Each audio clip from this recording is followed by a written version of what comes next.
जय श्री राम। आप सबको भाई दूज की बहुत बहुत शुभकामनाएं। मेरा भाई दूज बहुत ख़ास है इस बार जी और गुरु जी के आशीर्वाद से, क्योंकि इस बार भाई दूज पर मुझसे मिलने कोई एक बहुत ख़ास मेहमान आए। कल मैं ऐसे ही बैठी थी, मेरे पैर में चोट लगी थी, मन उदास था, तो मैं बस ऐसे ही बैठी थी और शिव जी की आरती सुन रही थी। तभी अचानक मनीष भैया मुझसे मिलने आए। वो सरप्राइज़ विज़िट थी। मनीष भैया और मैं एक दूसरे को नहीं जानते, लेकिन उन्होंने गुरुजी के किसी वीडियो में मेरे बारे में सुना और सौभाग्य से उनका घर मेरे आश्रम के थोड़ा निकट है, तो वो मेरे से सरप्राइज़ विज़िट करने आए थे। और वो अकेले नहीं आए, साथ में पप्पा शिवाय शिव जी को भी लेकर आए थे। उन्होंने मेरे लिए बेलपत्र, पंचामृत और ढेर सारे फल, मिठाइयाँ, सब कुछ लेकर आए। ठीक वैसे ही जैसे एक भाई जाता है अपनी बहन के घर। तो उस समय तो मैं ज़्यादा कुछ बोल नहीं पाई। मैं अपने अंदर बहुत सारी भावनाओं को महसूस कर रही थी और मैं भावुक नहीं होना चाहती थी, इसलिए मैं ज़्यादा कुछ बोल नहीं पाई। लेकिन सच में मेरे आँखों में खुशी के आंसू आ गए। शिव जी का आशीर्वाद इस तरह मिलेगा, वो मैंने कभी नहीं सोचा था। कि मेरा रूम पूरा अस्त व्यस्त था। मैं एक हॉस्पिटल गाउन में थी और मेरे बाल भी बिखरे हुए थे। बिल्कुल भी मिलने की हालत में नहीं थी वैसे मैं, लेकिन एक पल के लिए भी मनीष भैया ने मुझे असहज नहीं महसूस होने दिया। उल्टा हम तो गुरुजी के उपन्यास के बारे में और शिव जी के बारे में ऐसे चर्चा कर रहे थे जैसे कि दो छोटे बच्चे अपने माता पिता के बारे में एक गार्डन में बैठकर चर्चा कर रहे हैं, खेलते खेलते। उन्होंने एक पल के लिए भी इस बात पर ध्यान नहीं दिया कि मेरी शारीरिक परिस्थिति क्या है, लेकिन उनका पूरा ध्यान गुरुजी के उपन्यासों के बारे में चर्चा कर रहे थे। हम शिव मंदिरों के बारे में, शिव जी के अवतारों के बारे में, उनकी अलग अलग कथाओं के बारे में चर्चा कर रहे थे। और चर्चा करते करते करते करते समय कैसे बीता, कब 1 घंटे से भी ज़्यादा हो गया, हमें पता ही नहीं चला। तो ये त्यौहार बहुत ख़ास था और इसे ख़ास बनाने के लिए आप सभी का, जो भी मेरा परिवार है, गुरुजी, गुरु माँ और आप सब लोग जो मुझे इतना प्यार देते हैं, उसके लिए आप सबका हृदय से बहुत बहुत धन्यवाद। आप सोच रहे होंगे कि मैं इतने अजीब वेशभूषा में क्यों हूँ, क्योंकि बस ऐसे ही मेरा मन हुआ कि आज मुझे ऐसे तैयार होना है, आज मुझे चुनरी ओढ़नी है सर पे। क्योंकि मेरे इमेजिनेशन में, मेरी मानसिक पूजा में तो मैंने सुंदर सा सिल्क का लहंगा पहना है, बहुत सारे गहने पहने हैं, और क्योंकि पापा और बड़े भैया साथ में हैं तो सर ढका हुआ है। मुझे वैसे भी सर पे चुनरी ओढ़ना बहुत पसंद है। जानते हैं, जब मनुष्य को जीवन में कुछ नहीं मिलता, उसके पास कुछ नहीं होता, तो किसी न किसी तरह वो अपने मन को समझा लेता है और कॉम्प्रोमाइज़ कर लेता है सिचुएशन के साथ। मैंने भी किया। मैंने मन को बड़ी कठोरता से ये समझा दिया था और मैंने अपनी परिस्थिति में खुश रहना सीख लिया था कि ठीक है, जैसी स्थिति है वो बहुत अच्छी है, मैं खुश हूँ। और हाँ, मुश्किल था, लेकिन किसी न किसी तरह मैंने अपनी खुशी ढूंढ ली। और फिर वो परिस्थिति मेरे लिए इतनी सामान्य हो गई कि मुझे लगा यही जीवन है, इसी में खुश रहा जाए। लेकिन अब जब परिस्थिति बदली, मेरी स्थिति बेहतर हो रही है, मैं सोचती थी कि मेरे अंदर कोई कामना नहीं बची, मेरे सारे सपने पूरे हो गए, सारी कामनाएं पूरी हो गई, लेकिन अक्सर ऐसा होता है जैसा हम सोचते हैं वैसा होता नहीं। हम सोचते हैं कि हमारी कामनाएं, हमारी इच्छाएं मर चुकी हैं, लेकिन वो दिल के किसी न किसी कोने में हमेशा ज़िंदा रहती हैं, जब तक कि वो तृप्त ना हो। तो जब मैं यहाँ आश्रम में आई और अभी जो मेरी केयर टेकर है क्रिस्टीना और बाकी जो सारी लड़कियाँ हैं मेरी हम उम्र या मुझसे छोटी, अच्छी अच्छी ड्रेसेस पहनती हैं त्योहारों पर, बहुत सारा मेकअप करती हैं, घंटों सजती धजती हैं, तो मेरे मन की सोई हुई इच्छा कहीं ना कहीं जागृत होने लगी कि मुझे भी तैयार होना है, मुझे भी सजना संवरना है। मैंने नए कपड़े खरीदे, मेकअप खरीदा, और क्योंकि मेरे हेल्थ में इम्प्रूवमेंट थी, मैं अब व्हील चेयर पे बैठ पा रही थी, तो मेरा मन नए नए सपने देखने लगा कि अब मैं भी अच्छी ड्रेस पहनूंगी, मैं भी अच्छी फ़ोटोज़ खिंचाऊंगी, अच्छे से तैयार होंगी, भजन हॉल जाकर पूजा करूंगी। लेकिन वो कहते हैं ना कि मेरे मन कुछ और है और राम जी के कुछ और। तो दिवाली पर ऐसा हुआ कि मुझे काफ़ी चोट लग गई जब मैं व्हील चेयर से गिरी और मेरे सपने फिर से टूट गए। मैं खुश थी, सब अच्छा था, मैं बहुत मेहनत से तैयार हुई थी, लेकिन जैसे फ़ोटोज़ मैं चाहती थी वैसे नहीं ले पाई। अभी भी पैर में काफ़ी दर्द है, कमर में काफ़ी दर्द है और डॉक्टर ने आराम करने के लिए कहा।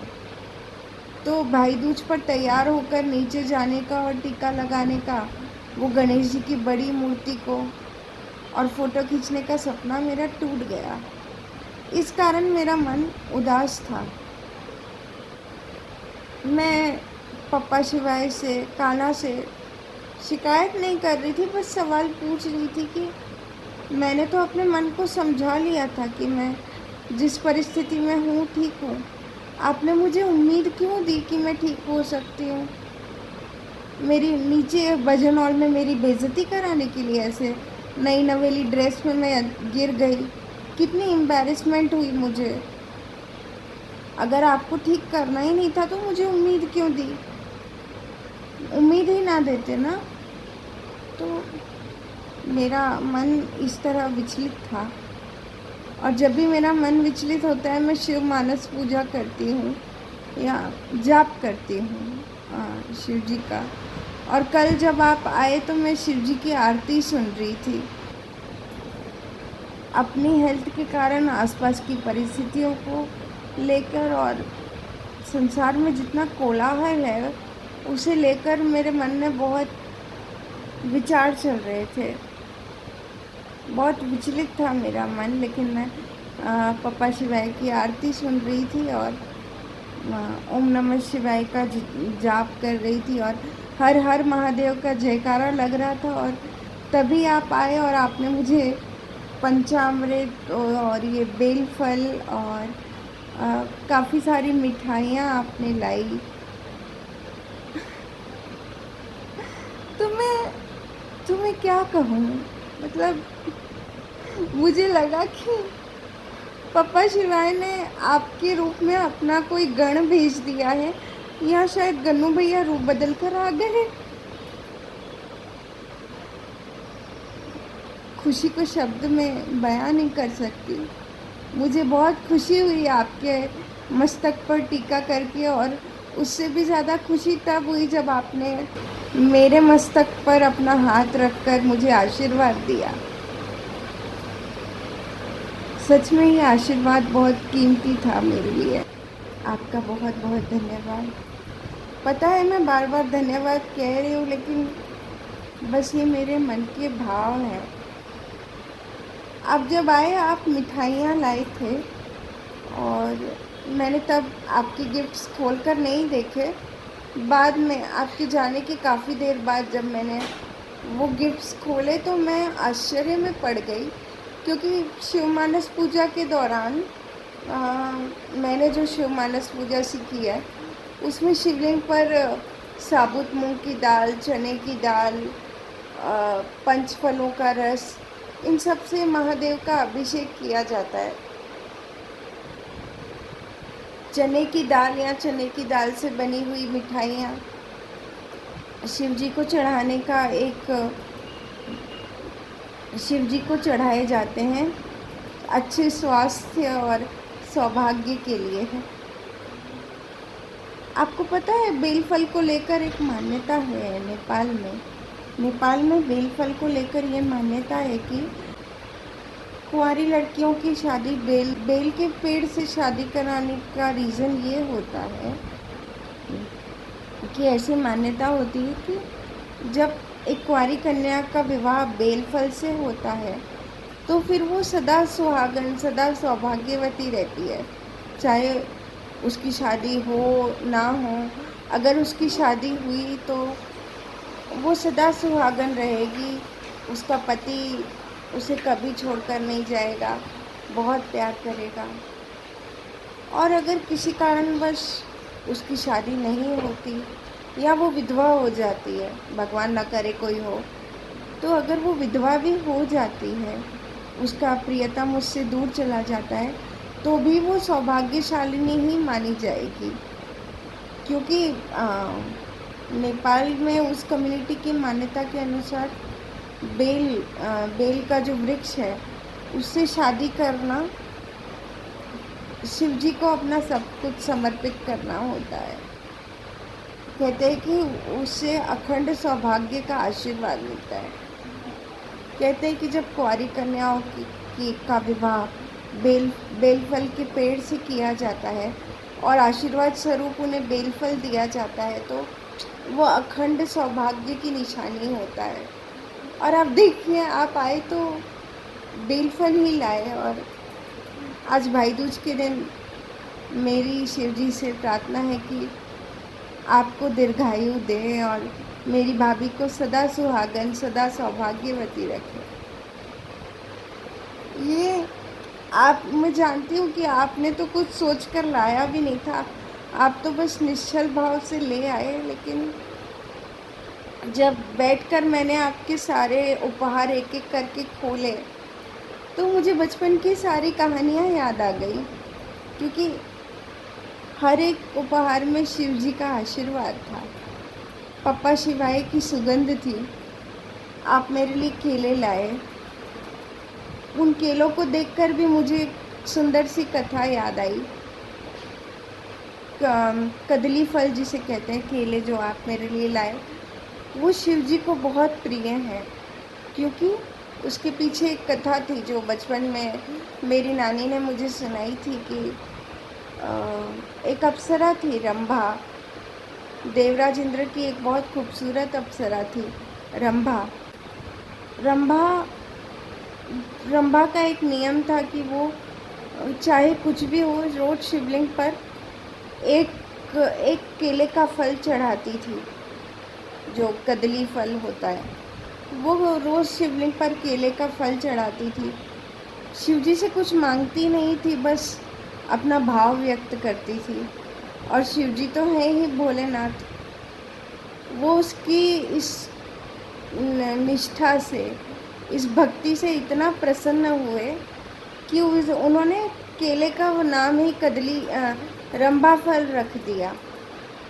केले का जो फल है उसका नाम शिव जी ने रंभा फल रख दिया। और रंभा को ये वरदान दिया कि आज से जो मुझे रंभा फल अर्पित करेगा उसकी सारी मनोकामनाएं पूरी होंगी। तो आपका रंभा फल लाना मेरे लिए बहुत शुभ था, और मेरी शुभकामना है कि आपकी भी सारी मनोकामनाएं पूरी हों। अब मैं इस तरह क्यों तैयार हूँ, क्योंकि मेरा बहुत मन था कि मैं जाकर तैयार हूँ, अच्छे अच्छे फ़ोटो खींचूँ।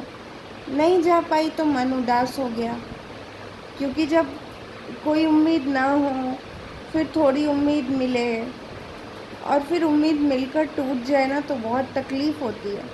उस परिस्थिति में मन को संभालना बहुत मुश्किल होता है। तो सच कहूँ तो मेरा कुछ भी करने का मन नहीं था, लेकिन फिर जब मैंने मेडिटेशन किया और जब आप ये सारे उपहार लाए, तो मुझे रियलाइज़ हुआ कि क्यों मैं अपनी, जब मेरे पास कुछ नहीं था, जब मेरी स्थिति बद से बदतर थी, तब भी मैंने खुद को खुश रखा था।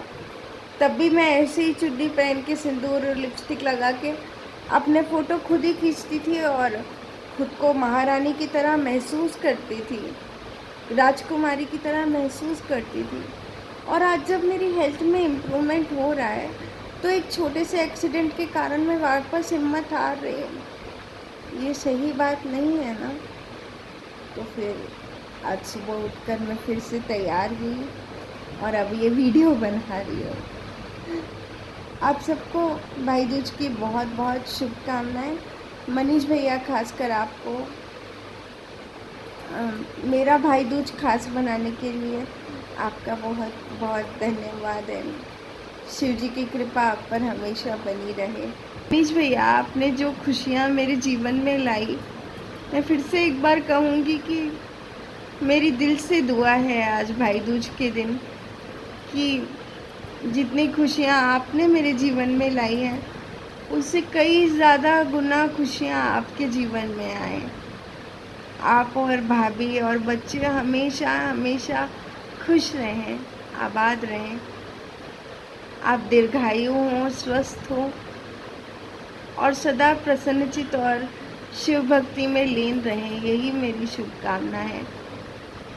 और मेरे बाकी भाई जो मुझसे इस समय दूर हैं, मेरे पास नहीं है, क्योंकि वो भी अपने जीवन में किन्हीं कारणों की वजह व्यस्त हैं, लेकिन मैं जानती हूँ कि आप मुझे बहुत प्यार करते हैं। आपके प्यार को मैं अनुभव कर पाती हूँ और आपके लिए भी मेरी बहुत सारी शुभकामनाएं। भगवान आप सबको सुखी रखे और दुनिया की हर भाई बहन को और उनके परिवार को सुखी रखे। लोका समस्ता सुखिनो भवतु। जय श्री राम।